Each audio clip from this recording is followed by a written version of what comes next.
Sa pagkuha ng shoulder measurement, tapat natin sa pinaka-tip ng shoulder, idaan sa batok hanggang sa kabilang tip ng shoulder. Huwag tayong lumagpas kasi magmamatter siya sa sukat sa shoulder kapag lumagpas. Malaki tingnan yung nakasuot ng gagawin nating blouse or gown or damit. Tapos sa armhole, kung stretchable yung tatahiin, dapat wala tayong allowance kasi maglalaylay siya sa may baba kapag may allowance.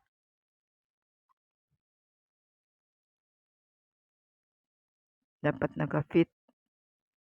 Tapos kung blouse na hindi stretchable, maglagay tayo ng dalawang finger para pang allowance.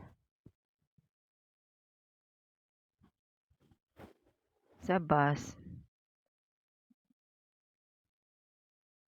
tapat natin siya sa nipple. Tapos doon sa likod, dapat naka-align siya sa nipple din. Tapos ang sukat natin dapat walang allowance kasi karaniwan nagtatahi ako doon na sa cloth ako naglalagay ng allowance. Dapat sa nipple talaga siya dadaan, pinaka-tip ng nipple. Yung sa upper bust, ganyan pagkakuha, pero pag nagtatahi ako, karaniwan hindi ako kumukuha ng upper bust kasi kinukuha ko na lang siya sa technique kung paano na pwede siya sa malaki or sa maliit na boobs. Sa under bust or sa empire measurement. Sa waistline, itapat natin sa pinaka-curve na part sa gilid ng waistline. Tapos doon tayo kukuha ng sukat. Tapos yung pagkasukat natin hindi maluwag, hindi rin masikip kung sa blouse or sa gown. Pero kung sa skirt, dapat a bit tighter siya kasi mahuhulog siya kapag hindi naman siya masikip. Kaya sikipan natin ng konti para hindi siya mahuhulog. Huwag naman yung hindi na makahinga sa sikip.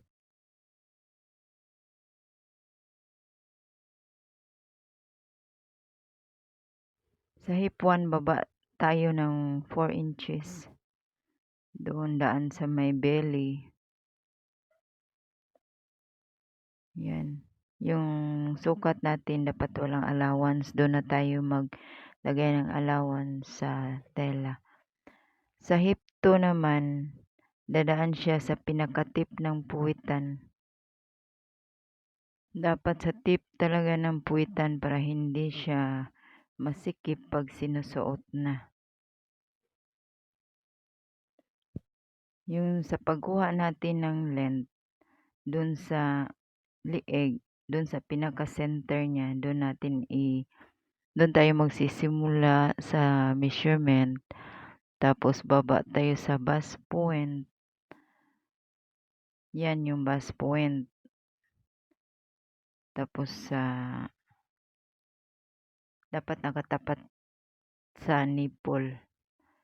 Sa nipple natin kukunin yung bust point. Tapos sa may waistline figure, dapat hanapin natin pinaka-curve na part sa waist. Doon natin itatapat ang sukat sa figure.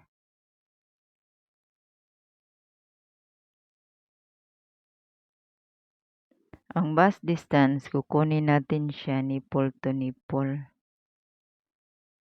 Yan. Mas maganda kung magsukat. Kung kukuha ng sukat, dapat advice sa kukunan ng sukat na mag-wear ng bra. Yung length sa blouse dapat daan din tayo dun sa may bust kasi magma-matter yan sa measurement ng length at saka yung sa tiyan idaan natin sa may tiyan lalo na 'pag malaki yung tiyan kasi kikitid yung sukat kapagka hindi natin dinadaan dun sa ibabaw ng bust at saka belly.